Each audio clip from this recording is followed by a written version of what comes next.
2002년 6월, 온 나라가 월드컵의 함성으로 붉게 타오르던 그 뜨거운 여름을 기억하십니까? 간만들은 거리마다 거대한 인파가 몰려나와 환호성을 지르던 그 눈부신 축제의 이면에서 누구도 상상하지 못한 끔찍하고도 기이한 비극이 조용히 막을 올리고 있었습니다. 오늘 들려드릴 이야기는 텔레비전 속 사람들의 함성 소리가 가장 높았던 그 시기, 아무도 찾지 않는 서해안의 한 외딴 섬에서 벌어진 잔혹한 핏빛 밀실에 관한 기록입니다. 육지와 섬을 잇는 길고 인적 드문 대교 하나를 건너면 닿을 수 있는 작은 섬마을. 바닷바람을 맞으며 해안도로를 따라 들어가면 소나무 숲이 우거진 산자락 아래 간문을 연 아담한 목조 펜션 하나가 자리하고 있었습니다. 이제 막 부부의 연을 맺은 32살의 은행원 민수 씨와 28살의 플로리스트 지연 씨. 두 사람은 축복받아야 할 신혼여행의 목적지로 이 조용하고 외진 펜션을 택했습니다. 차에서 내리는 두 사람의 얼굴에는 갓 결혼한 부부 특유의 설렘이 묻어나는 듯 했습니다. 남편 민수 씨의 손에는 낡은 필름 카메라 하나가 들려 있었고, 아내 지연 씨는 화사한 원피스 차림이었습니다. 하지만 펜션 주인 최 사장의 기억 속에 남아있는 그날의 첫인상은 어딘가 기묘했습니다. 짐을 돕기 위해 차에 다가갔을 때 조수석에 앉아있던 아내 지연 씨의 눈빛이 유독 불안하게 흔들리고 있었기 때문입니다. 그녀는 차에서 내리기 전 마치 누군가 쫓아오기라도 하는 것처럼 자동차의 룸미러를 연신 힐끗거리며 뒤를 확인하고 있었습니다. 그저 낯선 곳에 온 새댁의 긴장감이었을까요? 부부는 2층 맨 끝방인 201호로 향했고, 그것이 최 사장이 목격한 두 사람의 마지막 살아있는 모습이었습니다. 그로부터 3일이라는 시간이 흘렀습니다. 펜션 1층 로비의 낡은 텔레비전에서는 한국 국가대표팀의 경기가 중계되며 요란한 아나운서의 목소리가 흘러나오고 있었습니다. 펜션 주인 최 사장은 새로 세탁한 뽀송뽀송한 수건을 챙겨 들고 2층 201호로 올라갔습니다. 사흘 내내 부부가 방 밖으로 나오는 모습을 도통 보지 못했기 때문입니다. 문을 두드렸지만 안에서는 아무런 인기척도 들려오지 않았습니다. 조심스럽게 손잡이를 돌려보자 이상하게도 문은 잠겨 있지 않은 채 소리 없이 스르륵 열렸습니다. 방 안은 한낮임에도 불구하고 칠흑같이 어두웠습니다. 두꺼운 암막 커튼이 창문을 빈틈없이 가리고 있었지요. 불을 켜자 드러난 방 안의 풍경은 묘하게 소름이 끼쳤습니다. 침대의 이불은 깔끔하게 정리되어 있었고, 부부가 가져온 커다란 여행용 가방과 지연 씨의 핸드백, 심지어 입고 온 겉옷까지 모두 옷장에 가지런히 걸려 있었습니다. 화장실을 확인해 보니 세면대 위에는 두 개의 칫솔이 물기 하나 없이 바싹 말라 있었습니다. 적어도 하루 이틀은 이곳에서 머문 흔적이 없다는 뜻이었습니다. 결정적으로 펜션 앞마당에는 부부가 타고 온 승용차가 그대로 주차되어 있었는데, 그 차의 열쇠는 201호 객실나무 바닥 한가운데에 덩그러니 내팽개쳐져 있었습니다. 짐도 차도 남겨둔 채 두 사람은 대체 어디로 증발해버린 것일까요? 불길한 예감에 사로잡힌 최 사장은 즉시 인근 파출소에 전화를 걸었습니다. 출동한 두 명의 순경은 섬마을 특유의 여유로운 태도로 방을 둘러보았습니다.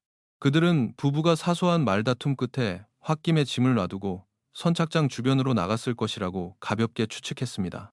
하지만 방을 살피던 한순경이 침대 옆 협탁 서랍을 열었을 때 분위기는 무겁게 가라앉기 시작했습니다. 덜 닫힌 서랍 안쪽에는 남편 민수 씨가 들고 왔던 낡은 필름 카메라 한 대가 덩그러니 놓여 있었습니다.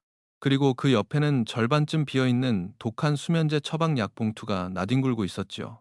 무언가 심상치 않은 일이 벌어졌음을 직감한 파출소 순경들은 즉시 상급 관서에 상황을 보고했습니다. 단순 미기가 사건이 아닐지도 모른다는 판단하에 지방청 소속의 강력팀 형사들이 이 외딴 섬으로 급파되었습니다. 경찰은 대대적인 인력을 동원해 섬 전체를 샅샅이 뒤지기 시작했습니다. 배가 드나드는 낡은 선착장, 깎아지른 듯한 해안가 절벽, 그리고 섬 안쪽에 버려진 비닐하우스 주변까지 샅샅이 수색했지만 부부의 흔적은 그 어디에도 없었습니다. 단서라고는 201호 객실에 남겨진 물건들 뿐이었죠.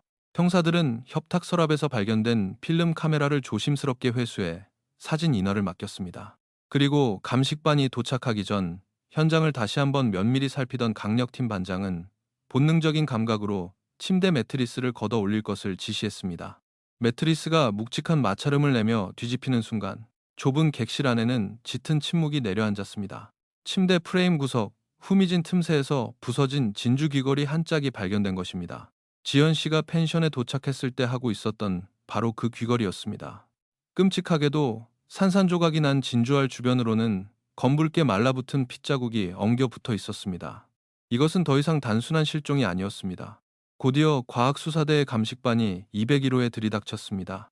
햇빛을 완벽하게 차단한 방 안에서 감식반원들은 혈흔에 반응하는 화학약품인 루미놀 용액을 분사하기 시작했습니다. 겉보기에는 먼지 하나 없이 깨끗하게 청소된 평범한 신혼여행 객실이었습니다. 그러나 루미놀 용액이 허공을 가르고 내려앉자 어둠 속에서 믿을 수 없는 광경이 펼쳐졌습니다. 화장실 바닥 전체가 새파란 형광빛으로 섬뜩하게 타오르기 시작한 것입니다.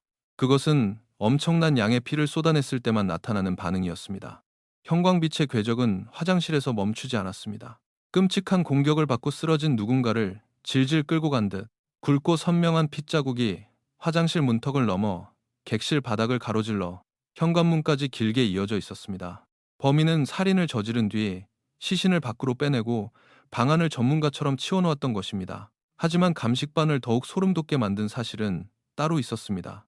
루미놀 반응으로 나타난 핏자국의 면적과 끌린 자국을 분석한 결과 이것은 명백히 성인 한 명의 시신이 남긴 흔적이었습니다. 그렇다면 방 안에 있었을 나머지 한 사람은 그 피 튀기는 사륙의 현장에서 대체 어디에 있었던 것일까요? 모두가 혼란에 빠져 있을 때 경찰서로 한 통의 연락이 도착했습니다. 현장에서 수거해 인화실로 보냈던 필름 카메라의 사진들이 전부 복원되었다는 소식이었습니다. 형사들은 숨을 죽인 채 24장의 사진을 하나씩 넘겨보았습니다. 첫 번째 사진부터 20번째 사진까지는 너무도 평범하고 눈부신 신혼여행의 풍경이었습니다. 해변을 걷는 두 사람, 고기를 굽는 남편의 환한 미소, 꽃을 들고 수줍게 웃는 지연 씨의 모습, 모든 것이 완벽했습니다. 그러나 문제의 마지막 사진, 24번째 인화지가 형사들의 눈앞에 나타난 순간 조사실 안의 공기는 얼어붙고 말았습니다. 초점이 흔들리고 심하게 번진 그 사진은 칠흑 같은 어둠 속에서 번쩍 하고 터진 플래시 불빛에 의존해 찍혀 있었습니다. 사진의 중앙에는 201호의 현관문이 반쯤 열려 있고 검은 우비를 푹 눌러 쓴 거구의 괴한이 묵직한 둔기를 치켜든 채 방 안으로 난입하는 끔찍한 찰나가 담겨 있었습니다. 하지만 형사들을 진정으로 경악하게 만든 것은 그 괴한의 모습이 아니었습니다. 플래시 불빛이 닿은 화장대 거울, 그 거울에 희미하게 반사된 남편 민수 씨의 모습이었습니다. 민수 씨는 괴한이 아내를 향해 무기를 휘두르려는 그 끔찍하고 다급한 순간에 아무런 저항도, 도망칠 시도도 하지 않은 채 그저 방구석에 똑바로 서서 그 광경을 차갑게 내려다보고 있었습니다. 사진 속 남편의 기괴한 방관. 이것은 하나의 명확한 서사를 지목하고 있었습니다. 강력팀은 즉각 첫 번째 수사 가설을 세웠습니다. 남편 민수 씨가 누군가와 결탁해 신혼여행지에서 아내를 잔혹하게 살해했고 시신을 유기한 뒤 도주했다는 것입니다. 경찰은 즉시 남편 민수 씨를 유력한 살인 용의자로 전환하고 전국에 지명수배를 내렸습니다. 그러나 수사는 시작부터 기묘한 암초에 부딪혔습니다. 사건이 발생한 그날 밤 이후 민수 씨의 명의로 된 모든 신용카드, 은행 계좌, 심지어 대중교통카드 사용 내역까지 거짓말처럼 뚝 끊겨 있었던 것입니다. 도주를 하려면 돈이 필요할 텐데 그는 완벽하게 흔적을 지운 채 세상에서 사라져버렸습니다. 형사들은 먼저 피해자 지연 씨의 과거를 짚어보기로 했습니다. 그녀가 자라온 도심 외곽의 오래된 서민 동네, 좁은 골목길 어귀에서 작은 세탁소를 운영하는 지연 씨의 양어머니를 찾아갔습니다. 형사들의 방문에 낡은 다리미를 쥐고 있던 양어머니는 그 자리에서 주저앉아 오열했습니다. 지연 씨는 일찍 부모를 잃고 친척 집에 맡겨졌다가 파양되는 아픔을 겪었지만 누구보다 성실하고 착한 딸이었다고 했습니다.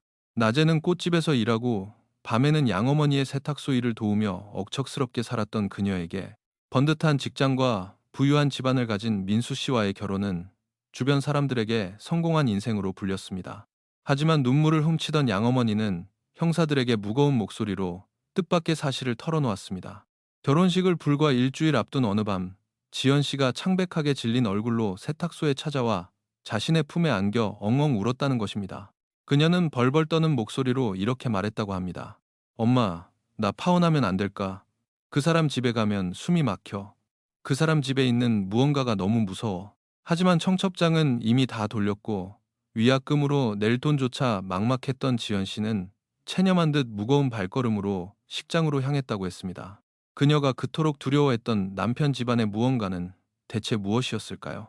수사팀은 곧바로 방향을 돌려 서울에 위치한 민수 씨의 본가를 찾아갔습니다. 높은 보안벽과 값비싼 외제차들이 즐비한 고급 아파트 단지. 그러나 형사들을 맞이한 남편 측 가족들의 태도는 상상을 초월할 정도로 냉담하고 오만했습니다. 며느리가 참혹하게 실종되고 아들마저 살인 용의자로 수배된 상황임에도 부모의 얼굴에는 슬픔보다는 가문의 명예가 실추된 것에 대한 불쾌감이 역력했습니다. 그들은 하나같이 입을 모아 말했습니다. 우리 민수는 반듯한 은행원입니다. 사람을 죽일 아이가 절대 아니에요. 다 근본 없는 고아 계집애를 집에 들인 탓입니다. 그 여자가 우리 집안에 애군을 몰고 온 겁니다.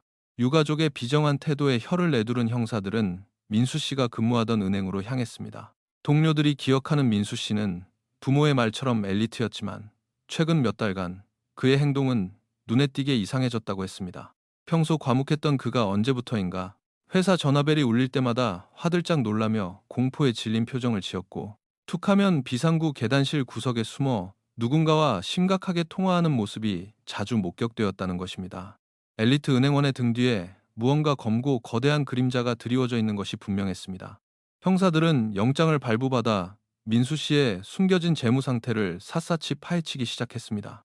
그리고 겉보기에 완벽했던 그의 삶이 실상은 처참하게 무너져 내린 모래성이었음이 만천하에 드러났습니다. 반듯한 은행원이라는 타이틀은 껍데기에 불과했습니다.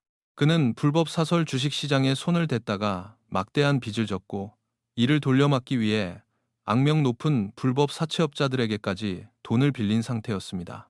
매달 그의 월급은 통장을 스치자마자 사채 이자로 빠져나갔고 그는 이미 파산 직전의 벼랑 끝에 서 있었습니다. 하지만 수사팀을 더욱 전율하게 만든 결정적 증거는 따로 있었습니다. 결혼식을 정확히 한 달 앞둔 시점. 벼랑 끝에 몰려있던 민수 씨가 아내 지연 씨의 이름으로 무려 3개의 거액 생명보험에 가입한 사실이 확인된 것입니다. 사고사나 타살로 사망할 경우 지급되는 억대의 사망보험금, 그리고 그 3개의 보험증권에 적힌 유일한 수익자의 이름은 단 한 사람, 바로 남편 민수 씨였습니다. 이제 모든 퍼즐이 소름 끼치도록 완벽하게 맞아떨어지는 듯 했습니다. 엄청난 사채빚, 아내의 이름으로 든 거액의 생명보험, 수면제가 든 약봉투, 괴한의 침입을 방관하던 거울 속 남편의 모습, 돈에 눈이 먼 남편이 청부살인업자를 고용해 아내를 죽이고 보험금을 노렸다는 가장 전형적이고도 잔혹한 치정살인의 시나리오. 경찰은 민수 씨를 단순 용의자가 아닌 극악무도한 주범으로 확신하고 포위망을 좁히기 시작했습니다. 그러나 이 완벽해 보이는 추론의 이면에는 상상조차 하지 못한 악마의 진짜 얼굴이 숨죽여 비웃고 있었습니다. 남편 민수 씨가 정말로 돈을 위해 자신의 아내를 도축장으로 밀어넣은 인면수심의 살인마였을까요? 지연 씨가 결혼 전 그토록 두려워했던 남편 집안의 그림자는 대체 무엇이었을까요? 수사팀이 괴한의 정체를 쫓아 어두운 진실의 문을 열어젖히는 순간 사건은 지금까지의 모든 논리를 박살내버리는 전혀 다른 핏빛 지옥으로 경찰들을 끌고 들어가게 됩니다. 남편 민수 씨가 억대의 사망보험금을 노리고 청부 살인업자를 고용해 아내 지연 씨를 잔혹하게 살해했다는 끔찍한 가설. 모든 정황과 증거가 남편을 완벽한 악마로 지목하고 있었습니다. 강력팀 형사들은 남편의 행방을 쫓는 동시에 사진 속에 찍힌 검은 우비를 입은 괴한의 정체를 밝히는데 수사력을 집중했습니다. 가장 먼저 경찰의 의심을 받은 사람은 다름 아닌 펜션 주인 최 사장이었습니다. 최 사장은 사건 현장인 201호에 마음대로 드나들 수 있는 마스터키를 쥐고 있는 유일한 인물이었습니다. 게다가 형사들이 주변을 탐문한 결과 최 사장의 평판은 그리 좋지 못했습니다. 그는 지역의 불법 도박장에 손을 대어 꽤 큰 빚을 지고 있었고 툭하면 빚쟁이들에게 시달려 섬마을 주민들 사이에서도 기피 대상이었습니다. 형사들은 남편 민수 씨가 돈이 궁한 최 사장에게 은밀한 거래를 제안했을 가능성을 열어두고 펜션 1층에 있는 최 사장의 안방을 기습적으로 압수수색했습니다. 방 안은 엉망이었습니다. 담배꽁초가 널브러진 방구석, 굳게 닫힌 옷장 밑바닥을 뒤지던 형사의 손에 수상한 물건이 묵직하게 걸려 나왔습니다. 둘둘 말린 검은색 우비, 그리고 그 우비 안에 숨겨져 있던 두툼한 5만원권 현금 다발이었습니다. 24번째 사진 속에 등장한 괴한이 입고 있던 바로 그 검은 우비와 흡사했습니다. 형사들은 즉각 최 사장을 용의선상에 올리고 강도 높은 조사를 진행했습니다. 취조실에 끌려온 최 사장은 현금 다발과 우비를 보자 사색이 되어 억울함을 호소했습니다. 그 돈은 월드컵 특수를 노리고 섬을 찾은 단체 관광객들이 현금으로 낸 숙박 예약금이었고, 빚쟁이들이 통장을 압류할까 두려워 옷장 밑에 숨겨두었다는 것입니다. 우비 역시 낚시를 갈 때 입는 흔한 싸구려 비옷일 뿐이라고 항변했습니다. 그의 변명은 구차했지만 경찰은 곧 논리적인 모순에 부딪히고 말았습니다. 사진 속 문틀과 괴한의 어깨 높이를 대조해 과학수사대가 분석한 괴한의 신장은 적어도 180cm가 넘는 건장한 체격이었습니다. 그러나 최 사장은 160cm 남짓한 왜소한 체형이었습니다. 물리적으로 사진 속 인물이 될 수 없었죠. 게다가 사건이 발생한 것으로 추정되는 그날 새벽, 최 사장은 마을 선착장 앞 허름한 식당에서 동네 주민들과 밤새 술을 마시고 있었다는 완벽한 알리바이까지 확인되었습니다. 유력한 용의자 하나가 연기처럼 사라지는 순간이었습니다. 하지만 형사들이 취조실을 나서려는 찰나 최 사장이 조심스럽게 입을 열며 결정적인 단서 하나를 툭 던졌습니다. 형사님, 제가 술을 마시고 새벽 2시쯤 펜션으로 걸어 올라오는데 비가 추적추적 내리는 와중에 저 밑에 선착장 쪽에서 오토바이 소리가 들렸어요. 우리 섬 사람들이 타는 경운기나 스쿠터 소리가 아니라 엔진 낡은 소리가 털털거리는 아주 오래된 오토바이요. 그 비 오는 새벽에 섬을 돌아다닐 오토바이가 없거든요. 이 작고 평범한 진술 하나가 수사의 물줄기를 완전히 다른 곳으로 돌려놓았습니다. 경찰은 다시 원점으로 돌아가야 했습니다. 형사들은 지연 씨의 주변을 다시 샅샅이 훑기 시작했습니다. 그녀가 억척스럽게 살아오며 맺었던 관계망 속에 혹시라도 원한을 품은 자가 있는지, 아니면 남편 민수 씨와 연결될 만한 또 다른 끈이 있는지 찾아야 했습니다. 그리고 오래지 않아 형사들의 레이더망에 한 남자의 이름이 걸려들었습니다. 지연 씨의 과거 연인이었던 태준이었습니다. 태준은 도심 외곽의 허름한 배달 대행업체에서 일하며 낡은 오토바이를 몰고 다니는 청년이었습니다. 과거 폭행 전과가 있었던 그는 지연 씨가 조건 좋은 은행원과 결혼한다는 소식을 듣고 앙심을 품어 그녀가 일하던 꽃집에 찾아가 화분을 집어던지며 난동을 부린 적이 있었습니다. 동기가 충분했습니다. 형사들은 즉시 태준의 통신 기록을 조회했습니다. 그의 낡은 폴더폰 기지국 위치 추적 결과가 모니터에 뜨는 순간 강력팀 사무실에는 무거운 침묵이 감돌았습니다. 사건이 벌어진 그날 밤, 태준의 휴대전화 전파가 잡힌 곳은 다름 아닌 지연 씨 부부가 머물고 있던 바로 그 서해안 외딴 섬의 기지국이었습니다. 경찰은 즉각 배달업체 사무실을 덮쳐 태준을 체포했습니다. 수갑을 찬 태준은 경찰차에 타면서도 남편 민수 씨를 향해 입에 담지 못할 욕설을 퍼부으며 흥분했습니다. 취조실 의자에 앉은 그는 처음에는 섬에 간 적이 없다며 발뺌했지만 기지국 기록과 선착장 인근 국밥집에서 그를 봤다는 목격자의 진술을 들이밀자 이내 고개를 떨구었습니다. 태준은 끓어오르는 미련과 질투심에 눈이 멀어 오토바이를 몰고 섬까지 부부를 미행했다고 자백했습니다. 그는 비가 내리는 밤새도록 펜션 주위를 서성이며 2층 201호의 불이 꺼지기만을 지켜보았다고 했습니다. 하지만 그는 살인만큼은 절대 저지르지 않았다며 울부짖었습니다. 제가 지연이를 얼마나 좋아했는데 차라리 그 잘난 남편 새끼를 죽였으면 죽였지. 지연이는 절대 안 건드립니다. 형사들은 그의 절규를 반신반의하며 압박을 이어갔습니다. 그런데 겁에 질린 태준이 덜덜 떨며 믿기 힘든 목격담을 털어놓았습니다. 새벽 2시쯤이었을 겁니다. 비를 맞고 펜션 뒤쪽 나무 밑에 숨어 있는데 밑에서 어떤 남자가 걸어 올라왔어요. 캡 모자를 푹 눌러쓰고 손에는 묵직한 공구 가방 같은 걸 들고 있었죠. 그놈이 펜션 옆문으로 가더니 열쇠도 없이 그냥 문을 따고 스르륵 들어가더라고요. 저는 무서워서 오토바이를 끌고 도망쳤습니다. 모자를 쓴 남자, 공구 가방, 그리고 열쇠 없이 잠긴 문을 여는 솜씨. 이것은 지독하게 훈련된 범죄자의 전형적인 수법이었습니다. 형사들은 태준의 진술을 바탕으로 흩어졌던 퍼즐 조각을 다시 맞추기 시작했습니다. 낡은 오토바이 소리, 공구 가방을 든 캡 모자의 사내. 시선은 자연스럽게 남편 민수 씨의 숨겨진 빚쟁이들, 즉 도심 빈민가 주변에서 활동하던 악명 높은 불법 사채업자들에게로 향했습니다. 수백 장의 첩보와 통화 내역을 교차 검증한 끝에 마침내 조라는 이름의 사채업자 수구먼이 수사망에 올랐습니다. 주로 채무자들을 협박하고 폭력을 행사해 돈을 뜯어내는 해결사인 그는 늘 낡은 오토바이를 타고 다녔습니다.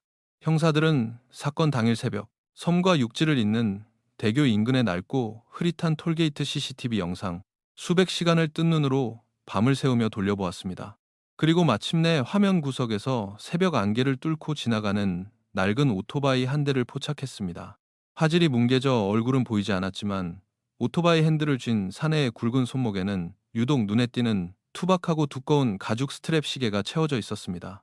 경찰은 결정적인 증거를 확보하기 위해 서랍 속에서 발견되었던 24번째 사진 원본을 들고 국립과학수사연구원 디지털 포렌식 센터를 찾았습니다. 플래시가 터지며 뭉개진 괴한의 형체를 최첨단 영상 복원 기술로 조금씩, 아주 조금씩 선명하게 깎아내는 작업이 시작되었습니다. 픽셀이 하나둘 자리를 찾아가며 윤곽이 드러났습니다. 괴한이 둔기를 쥐고 있는 오른쪽 팔목, 그곳이 확대되는 순간 지켜보던 형사들의 입에서 짧은 탄식이 터져 나왔습니다. 괴한의 팔목에는 톨게이트 CCTV 속 오토바이 운전자가 차고 있던 것과 정확히 일치하는 독특한 금속 장식이 박힌 두꺼운 가죽 시계가 선명하게 빛나고 있었습니다. 이제 의심의 여지가 없었습니다.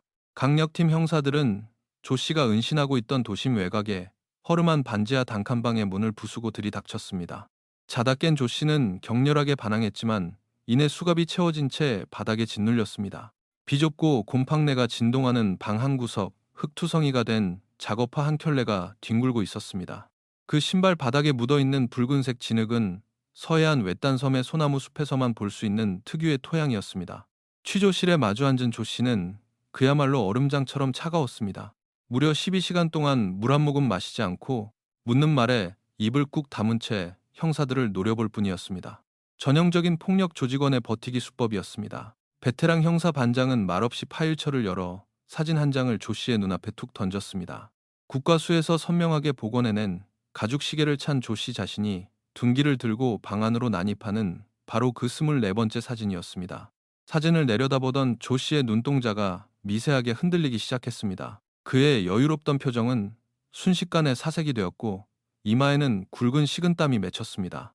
하지만 형사들이 예상했던 범행 발각의 두려움이 아니었습니다. 그것은 마치 귀신이라도 본 듯한 혹은 도저히 믿을 수 없는 상황을 마주한 자의 극심한 당혹감이었습니다. 조 씨의 갈라진 입술 사이로 낮고 떨리는 목소리가 새어나왔습니다. 말도 안 돼. 그 자식이 날 속였어. 형사들이 추궁을 이어가자 마침내 무너져 내린 조 씨의 입에서 그날 밤의 추악한 진실이 폭포수처럼 쏟아져 나오기 시작했습니다.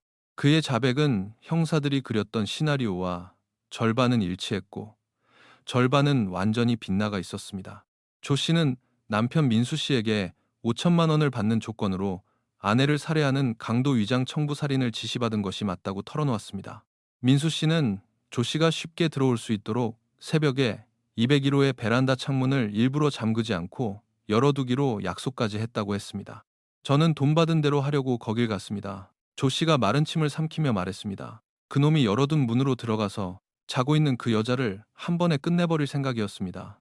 그러나 뒤이어 나온 조 씨의 진술은 수사팀 전체를 발칵 뒤집어 놓았습니다. 그런데 제가 방문을 열고 들어갔을 때 방 안에는 아무도 없었어요. 그 여자도 남편이라는 새끼도 온데간데 없었습니다.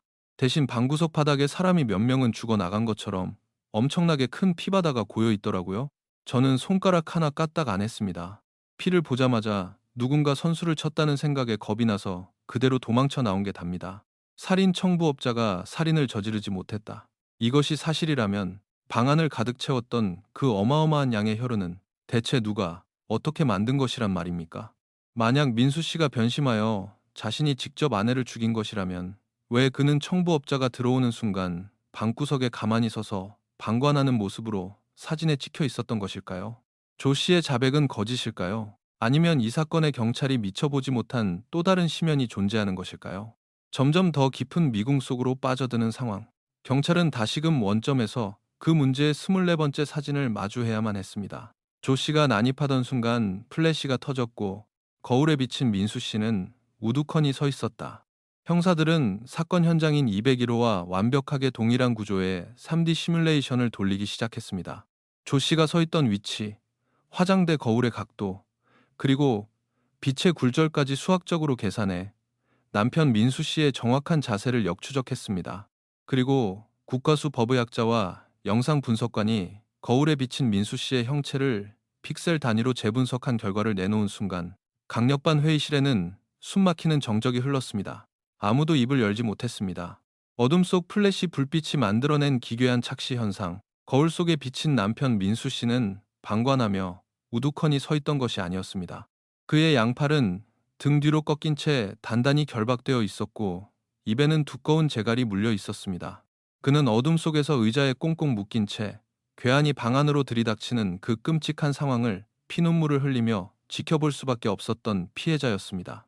가장 유력한 주범이라 믿어 의심치 않았던 남편 민수 씨 역시 철저하게 유린당한 희생양에 불과했습니다. 남편이 아내를 죽이고 도주했다는 처음부터 경찰이 확신했던 그 견고한 가설이 모래성처럼 처참하게 무너져 내리는 순간이었습니다. 그렇다면 대체 누가 이토록 잔인한 판을 짠 것일까요? 조 씨가 도착하기도 전에 201호에 침입해 건장한 체격의 민수 씨를 제압하고 의자에 결박한 뒤 방안을 피로 물들인 진짜 악마는 누구란 말입니까? 그리고 무엇보다 가장 소름 끼치는 의문이 형사들의 뇌리를 강타했습니다. 남편 민수 씨는 의자에 결박되어 있었고 청부업자 조 씨는 이제 막 문을 열고 들어오던 참이었습니다. 그렇다면 그 칠흑 같은 어둠 속에서 문을 향해 필름 카메라에 렌즈를 겨누고 플래시를 터뜨려 24번째 사진을 찍은 사람은 대체 누구일까요? 그 방 안에 손이 자유로운 사람은 단 한 명, 아내 지연 씨뿐이었습니다. 그러나 그녀는 대체 어떤 끔찍한 상황 속에서 도망치지도 못한 채 덜덜 떨리는 손으로 카메라의 셔터를 눌러야만 했던 것일까요? 서서히 맞춰지는 진실의 조각들은 형사들을 구역질 나는 공포의 한가운데로 이끌고 있었습니다. 캄캄한 렌즈 너머 지연 씨가 마지막으로 목격한 진짜 악마의 얼굴이 이제 막 수면 위로 떠오르려 하고 있었습니다. 남편 민수 씨가 아내를 죽인 피도 눈물도 없는 살인마가 아니라 오히려 의자에 꽁꽁 묶인 채 끔찍한 공포 속에서 모든 것을 지켜봐야만 했던 철저한 피해자였다는 사실. 이 거대한 반전은 수사팀을 깊은 충격과 혼란의 뚜트로 빠뜨렸습니다. 수사의 전제가 송두리째 뒤집히는 순간이었습니다. 청부업자 조 씨가 펜션 201호의 문을 열었을 때 이미 누군가에 의해 거대한 피바다가 만들어져 있었고 남편은 결박되어 있었다면 진짜 악마는 조 씨가 도착하기 전부터 그 방 안에 도사리고 있었다는 뜻이 됩니다. 그렇다면 피를 흘리며 묶여있던 남편 민수 씨는 대체 어디로 사라진 것일까요? 경찰은 즉각 대대적인 인력과 채취 탐지견을 동원해 섬 전체를 다시 뒤지기 시작했습니다. 수색 반경은 펜션 주변의 얕은 야산에서 벗어나 인적이 드문 섬 안쪽의 깊숙한 농로와 버려진 배수로까지 샅샅이 확대되었습니다. 며칠째 짭조름하고 비릿한 바닷바람만 불어오던 섬마을.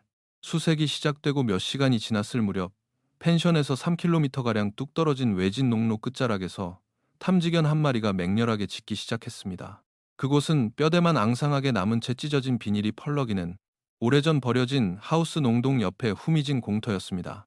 형사들이 숨을 죽인 채 탐지견이 파헤치던 흙바닥을 조심스럽게 파들어갔습니다.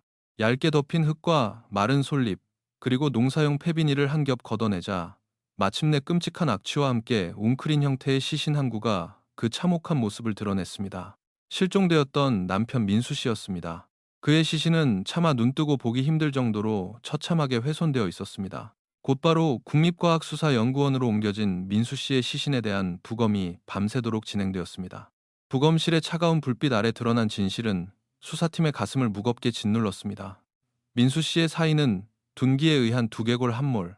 하지만 그의 몸 곳곳에는 살아생전 극심한 고문을 당한 듯한 수많은 구타 흔적이 남아 있었고 양 손목에는 24번째 사진에서 유추했던 것과 정확히 일치하는 깊게 파인 밧줄 결박 자국이 선명했습니다.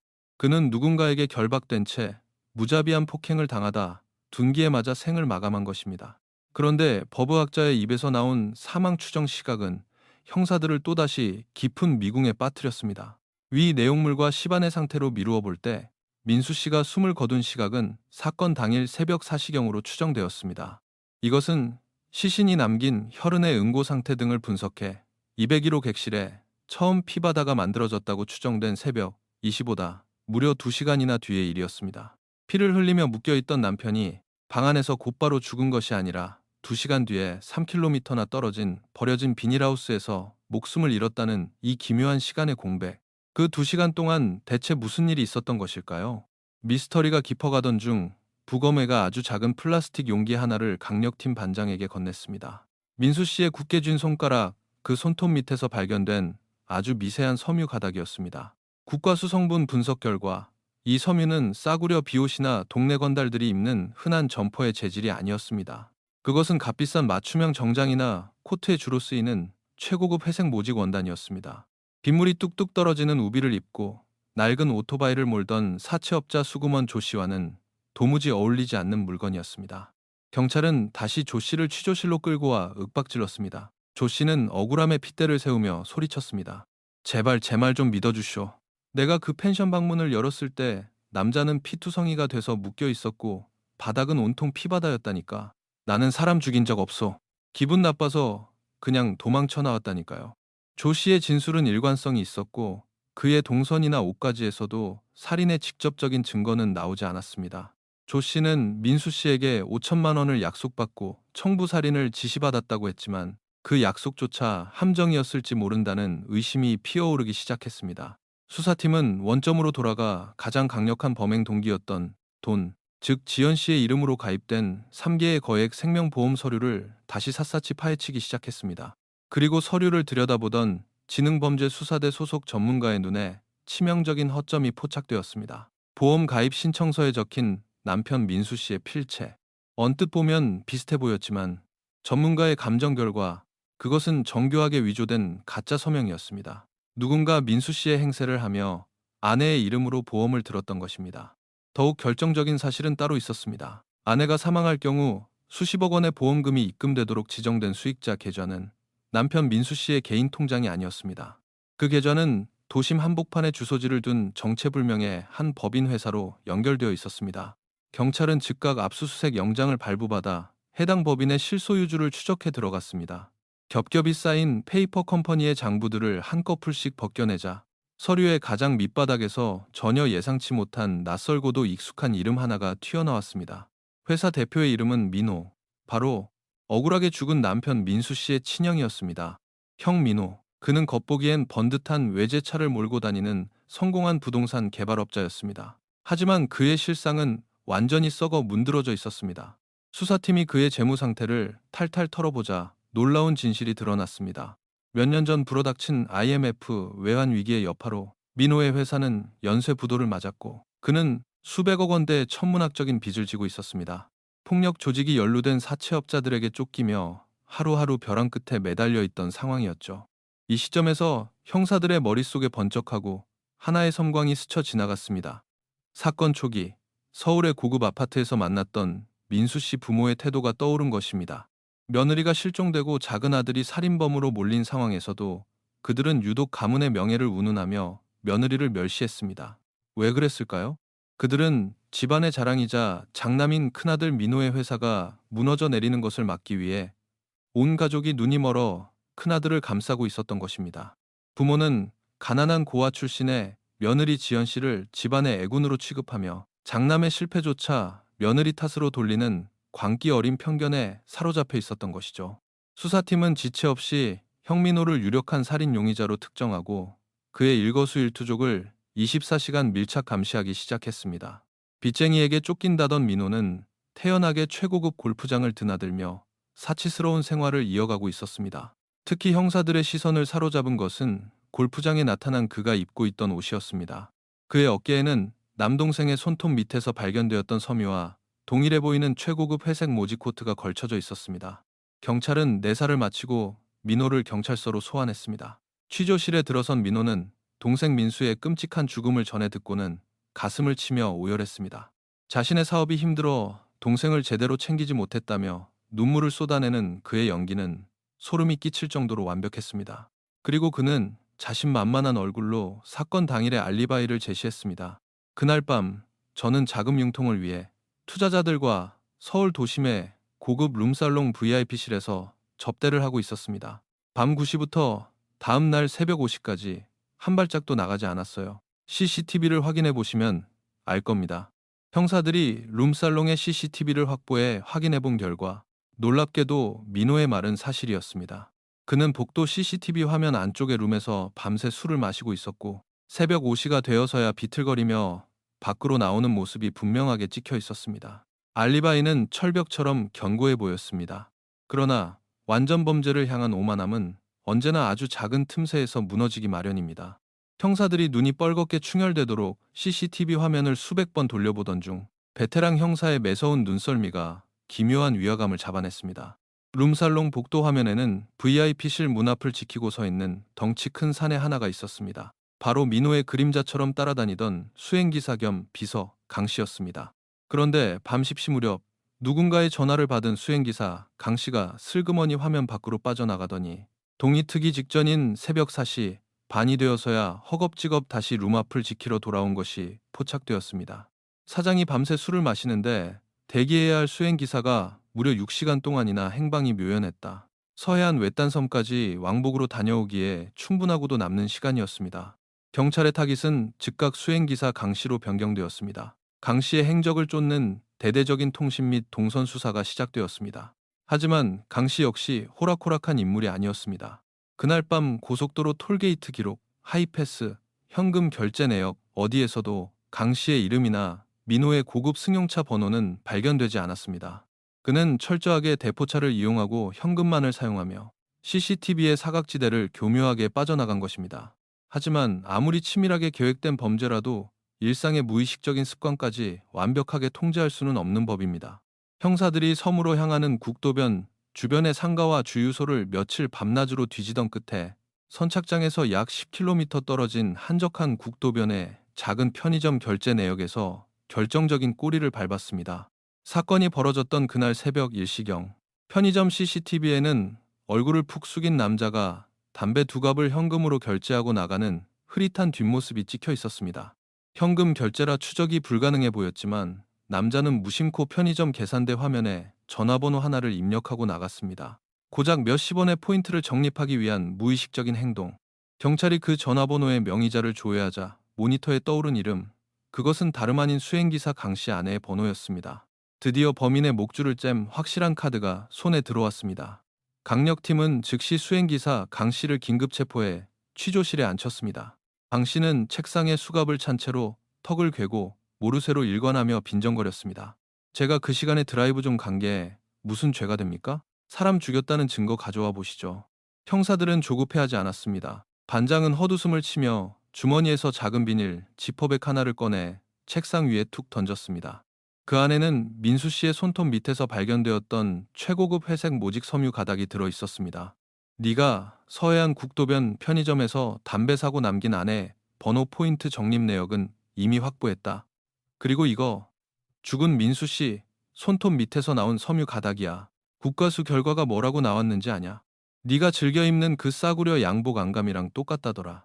사실 그 섬유는 강 씨의 것이 아니라 형 민호의 옷에서 나온 것이었지만 형사들은 강 씨의 심리를 무너뜨리기 위해 치명적인 블러핑을 던진 것입니다. 국과수라는 단어와 편의점 적립 내역이라는 명백한 물증 앞에 강 씨의 오만했던 얼굴이 종이장처럼 창백하게 질리기 시작했습니다. 자신의 모든 동선이 파악되었고 살인의 직접적인 증거까지 나왔다고 착각한 그는 극심한 공포와 배신감에 휩싸였습니다. 숨소리가 거칠어지던 강 씨는 결국 의자를 박차고 일어나며 비명을 지르듯 악을 썼습니다. 아닙니다. 내가 죽인 거 아닙니다. 그 섬유 내 거 아니라고요. 나는 그냥 시키는 대로만 했을 뿐입니다. 회장님이, 민호 회장님이 다 지시한 거라고요.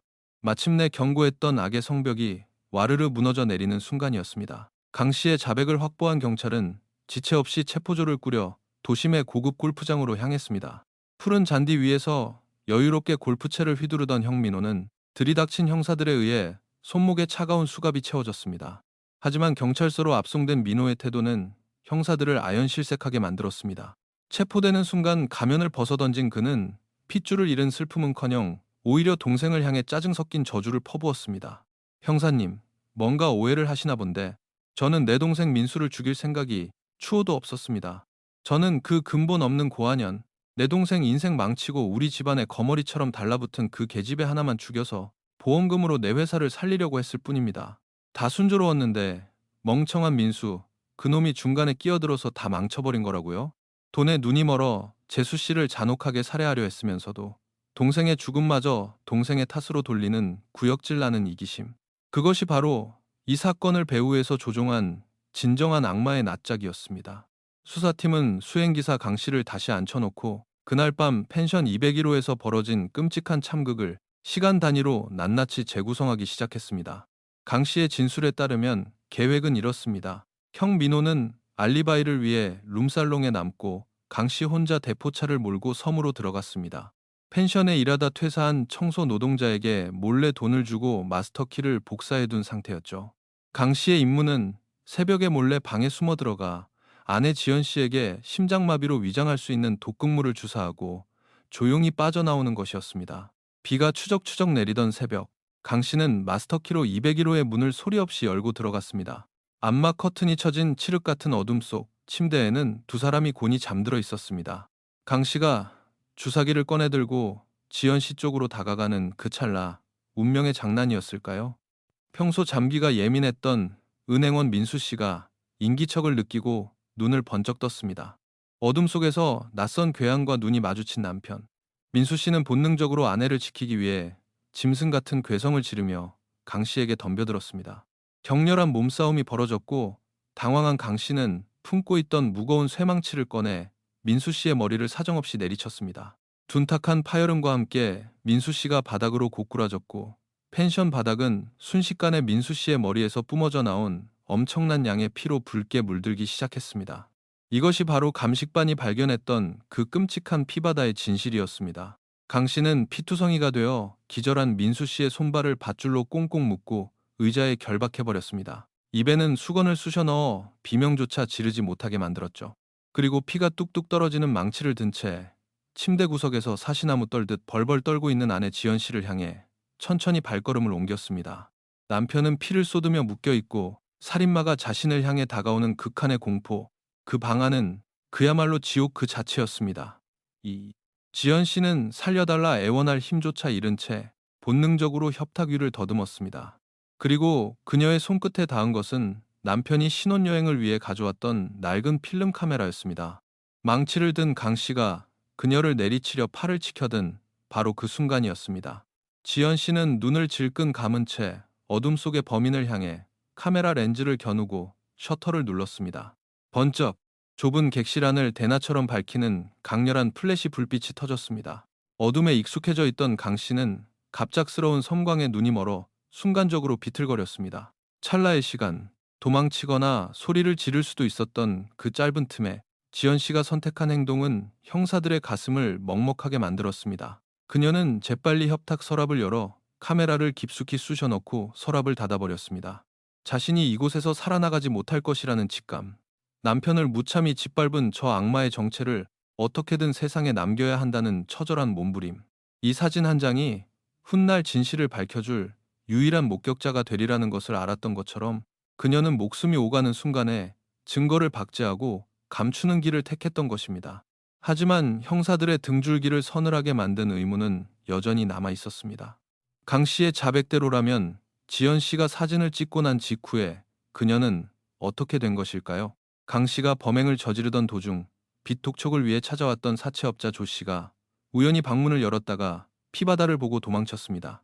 조 씨가 도망친 이후 아직 숨이 붙어있던 남편 민수 씨는 어쩌다 새벽 4시가 되어서야 섬 반대편 비닐하우스에서 두개골이 부서진 채 사망하게 된 것일까요?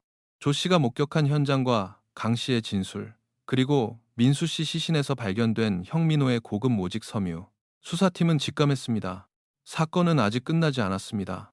알리바이를 핑계로 서울의 룸살롱에 남아 있었다던 형 민호. 그의 알리바이 어딘가에 치명적인 독이 숨겨져 있었고 그날 새벽 외딴 섬의 어둠 속에는 우리가 아직 발견하지 못한 더 끔찍하고 기괴한 마지막 진실이 웅크리고 있었습니다.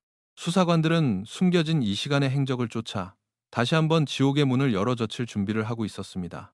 지연 씨가 칠흑 같은 어둠 속에서 마지막 사력을 다해 터뜨린 플래시 불빛. 그 눈부신 섬광은 펜션 201호를 생지옥으로 만들고 있던 범인 강 씨의 눈을 순간적으로 멀게 했습니다. 하지만 경찰이 끈질기게 추궁해야 할 진실은 그 이후의 일이었습니다. 조 씨가 열린 문틈으로 피바다를 목격하고 도망친 뒤 아직 숨이 붙어있던 남편 민수 씨와 아내 지연 씨에게는 대체 무슨 일이 벌어졌던 것일까요? 취조실에 마주 앉은 형사들은 강 씨를 향해 매서운 질문을 던졌습니다. 더 이상 빠져나갈 구멍이 없음을 깨달은 강 씨의 입술이 파르르 떨리며 그날 새벽 외딴 섬에서 벌어진 가장 끔찍하고도 비극적인 이막의 전말이 흘러나오기 시작했습니다. 강 씨가 카메라 플래시에 눈이 멀어 허둥지둥하던 바로 그 시각, 열려있던 현관문 밖으로 누군가의 무거운 발걸음 소리가 들려왔습니다. 펜션 밖, 인적이 끊긴 어두운 공터에 고급 세단을 세워두고 초조하게 기다리던 진짜 배우 형민호였습니다. 그는 누군가 오토바이를 타고 펜션으로 올라왔다가 기겁하며 도망치는 모습을 차 안에서 목격했고, 계획에 차질이 생겼음을 직감하여 직접 201호로 올라온 것이었습니다. 민호가 방문을 열고 들어섰을 때 그의 눈앞에 펼쳐진 광경은 참혹했습니다. 바닥은 붉은 피로 흥건했고, 자신이 고용한 수행기사 강 씨는 둔기를 든 채 헉헉거리고 있었습니다. 그리고 방구석 의자에 피투성이가 된 채 결박되어 있던 사람, 민호는 그가 바로 자신의 친동생 민수라는 사실을 깨달았습니다. 입에 재갈이 물린 채 거친 숨을 몰아쉬던 민수 씨 역시 어둠 속에서 걸어 들어온 남자의 실루엣을 단번에 알아봤습니다. 평생을 믿고 따랐던 친형, 가문의 자랑이자 자신의 우상이었던 형이 자신의 아내를 무참히 살해하고 보험금을 가로채기 위해 이 끔찍한 사륙의 판을 짰다는 사실을 깨달은 순간, 민수 씨의 눈동자는 형언할 수 없는 절망과 분노로 타올랐습니다. 그는 결박된 몸을 미친 듯이 비틀며 재갈 너머로 짐승 같은 울음소리를 토해냈습니다. 그것은 형을 향한 처절한 저주이자 절규였습니다. 그 순간 인간의 탈을 쓴 악마의 본성이 가장 차갑게 빛을 발했습니다. 동생의 비참한 모습을 본 민호는 놀라거나 슬퍼하지 않았습니다. 오히려 차갑게 식은 눈으로 강 씨를 향해 턱짓을 하며 낮게 속삭였습니다. 저 새끼가 내 얼굴을 봤어. 살려두면 안 돼. 끌어내서 처리해. 오직 자신의 빚을 갚고 회사를 살리겠다는 탐욕에 눈이 멀어 자신을 향해 피눈물을 흘리는 친동생마저 잔혹하게 지워버리기로 결정한 것입니다. 민호의 냉혹한 지시를 받은 강 씨는 결박된 민수 씨를 질질 끌고 펜션 밖으로 나갔습니다. 방 안을 가득 채웠던 그 엄청난 핏자국이 바로 여기서부터 시작된 것이었습니다. 강 씨는 동이 트기 전에 짙은 어둠을 틈타 펜션에서 3km나 떨어진 인적 없는 페비닐하우스로 민수 씨를 끌고 갔습니다. 그리고 그곳에서 무자비한 폭행을 가해 동생의 숨통을 영원히 끊어놓았습니다. 남편의 사망 추정 시각이 새벽 4시로 훌쩍 미뤄졌던 기묘한 시간의 공백은 바로 형의 지시로 끌려가 고통받으며 죽어갔던 그 비극적인 이 시간이었습니다. 하지만 형사들의 가슴을 가장 무겁게 짓누르는 아직 풀리지 않은 마지막 질문이 남아 있었습니다. 형사반장이 주먹으로 책상을 내리치며 강 씨의 멱살을 틀어주었습니다. 지연 씨는? 사진을 찍은 지연 씨는 대체 어디로 빼돌린 거야? 강 씨는 체념한 듯 고개를 푹 숙인 채 끔찍한 대답을 내놓았습니다. 그 여자. 사진을 찍고 나서 제가 주먹으로 기절시켰습니다. 죽지는 않았지만 숨이 간당간당했어요. 회장님이 뒷수습을 지시하셔서 제가 그 여자를 회장님 차 트렁크에 싣고 섬을 빠져나왔습니다. 강 씨의 진술은 형사들을 아득한 절망 속으로 밀어넣었습니다. 새벽 안개를 뚫고 육지로 향하던 민호의 고급 세단. 그 차가 섬과 육지를 잇는 길고 아득한 대교 위를 지날 무렵 강 씨는 차를 세우고 아직 미세하게 숨을 쉬고 있던 지연 씨를 짐짝처럼 들어올렸습니다. 그리고 칠흑같이 어두운 바다 한가운데로 그녀를 내던졌습니다. 시신조차 찾을 수 없는 완벽한 실종을 만들기 위한 악마들의 치밀하고도 잔인한 마무리가 그렇게 완성된 것입니다. 자백을 확보한 해양경찰과 군안통제소가 즉시 함정과 잠수부를 동원해 대교 아래의 깊은 바다를 수일 동안 샅샅이 수색했습니다. 하지만 6월의 거센 조류는 이미 모든 것을 먼바다로 휩쓸어가 버린 뒤였습니다. 바다는 끝내 지연 씨를 돌려주지 않았습니다. 이제 경찰에게 남은 임무는 끝까지 혐의를 부인하며 빠져나갈 구멍을 찾고 있는 주범 민호를 완벽하게 따매는 것뿐이었습니다. 경찰은 조 씨의 목격 진술과 강 씨의 자백을 교차 검증하고 민호가 룸살롱에서 대포폰으로 강 씨에게 수차례 범행을 지시했던 통신기지국 기록을 증거로 제시했습니다. 그리고 민호의 입을 완벽하게 틀어막은 결정적인 물증이 국립과학수사연구원으로부터 도착했습니다. 세차장 기록을 뒤져 찾아낸 민호의 고급 세단 트렁크. 겉보기엔 먼지 하나 없이 말끔하게 스팀 세차된 그곳에서 감식반이 트렁크 바닥 매트 섬유 조직 깊숙한 곳에 스며들어 있던 아주 미세한 혈흔 반응을 찾아낸 것입니다. DNA 감식 결과 그것은 실종된 지연 씨의 유전자와 정확히 일치했습니다. 모든 증거가 완벽한 하나의 고리를 완성했습니다. 취조실에서 이 모든 물증을 마주한 민호는 그제야 자신의 알리바이가 완전히 박살났음을 깨닫고 침묵에 빠졌습니다. 동생을 잃은 슬픔을 연기하던 그의 얼굴에서 마침내 철저하게 이기적이고 냉혹한 민낯이 드러나는 순간이었습니다. 하지만 수사팀을 더욱 경악하게 만든 것은 체포된 민호를 대하는 부모의 태도였습니다. 유치장에 갇힌 큰아들을 면회하러 온 부모는 아들의 죄를 꾸짖기는커녕 오열하며 경찰과 법을 원망했습니다. 우리 민호가 그럴 리 없습니다. 그 잘난 애가 왜 자기 동생을 죽입니까? 이게 다 그 근본 없는 고아년이 우리 집에 들어와서 재수가 옴붙은 겁니다. 법이 억울한 사람을 잡고 있어요. 가문의 체면과 장남에 대한 맹목적인 애착, 그리고 며느리를 향한 비정상적인 편견과 증오. 이 일그러진 가족의 초상이야말로 탐욕스러운 장남이 괴물로 자라나 끔찍한 살인극을 벌일 수 있게 만든 가장 비옥한 토양이었던 것입니다. 그해 늦가을 지방법원 법정에서 이 끔찍한 사건의 1심 선고 공판이 열렸습니다. 법정 안팎은 사건의 전말에 분노한 시민들로 발 디딜 틈이 없었습니다. 특히 지연 씨가 자라난 허름한 서민 동네와 전통시장 상인들은 전세버스를 대절해 법원까지 찾아와 그녀의 억울함을 풀어달라며 눈물을 흘렸습니다. 수의를 입은 민호와 강 씨, 그리고 사채업자 조 씨가 피고인석에 나란히 앉았습니다. 민호는 재판 내내 미동조차 하지 않는 차가운 얼굴이었습니다. 공판 검사는 논고를 통해 이 사건이 단순한 살인이 아니라 돈에 눈이 먼 인간의 탐욕이 어디까지 타락할 수 있는지를 보여주는 끔찍한 비극이라고 목소리를 높였습니다. 그리고 법정의 대형 스크린에 이 사건의 스모킹건이었던 한 장의 사진, 201호 협탁 서랍 속에서 발견되었던 24번째 사진이 선명하게 복원된 형태로 띄워졌습니다. 어둠 속에서 둔기를 든 살인마, 그리고 거울 속에 비친 결박된 남편의 모습. 방청석 곳곳에서 참았던 탄식과 오열이 터져 나왔습니다. 검사가 묵직한 목소리로 말했습니다. 존경하는 재판장님, 피해자 지연 씨는 자신에게 죽음이 다가오는 그 극도의 공포 속에서도 도망치지 않았습니다. 그녀는 덜덜 떨리는 손으로 카메라를 들어 이 끔찍한 범인의 모습을 남겼고, 범인에게 들키지 않도록 서랍 깊숙한 곳에 카메라를 숨겼습니다. 그녀가 찍은 이 한 장의 사진은 돈 앞에 가족마저 짓밟아버린 피고인들의 잔혹성을 고발하는 억울한 자들의 마지막 비명입니다. 재판부는 주범 민호에게 법정 최고형인 사형을 선고했습니다. 이후 대법원에서 무기징역으로 감형되기는 하였으나 당시 사회가 느낀 충격과 분노를 대변하는 판결이었습니다. 지시를 받고 직접 살인을 실행한 강 씨에게는 무기징역이, 주거 침입과 공갈 혐의를 받은 사채업자 조 씨에게는 징역 15년이 선고되었습니다. 판사의 판결용 망치 소리가 법정에 메아리 치는 순간 방청석 맨 뒷자리에 앉아있던 지연 씨의 양어머니는 딸의 낡은 영정사진을 품에 와락 끌어안고 바닥에 주저앉아 통곡했습니다. 우리 지연이는 도망간 게 아니야. 끝까지 억울하다고 말하고 싶었던 거야. 착하고 불쌍한 내 새끼. 사건은 그렇게 법적인 마침표를 찍었습니다. 하지만 끔찍한 죄악이 휩쓸고 간 자리에 남겨진 사람들의 삶은 영원히 망가져 버렸습니다.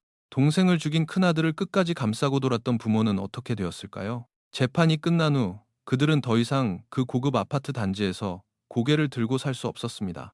이웃들의 수군거림과 경멸 어린 시선은 날카로운 비수가 되어 그들의 등에 꽂혔고 결국 쫓기듯 집을 팔아치우고 아무도 모르는 곳으로 야반도주하듯 자취를 감추었습니다.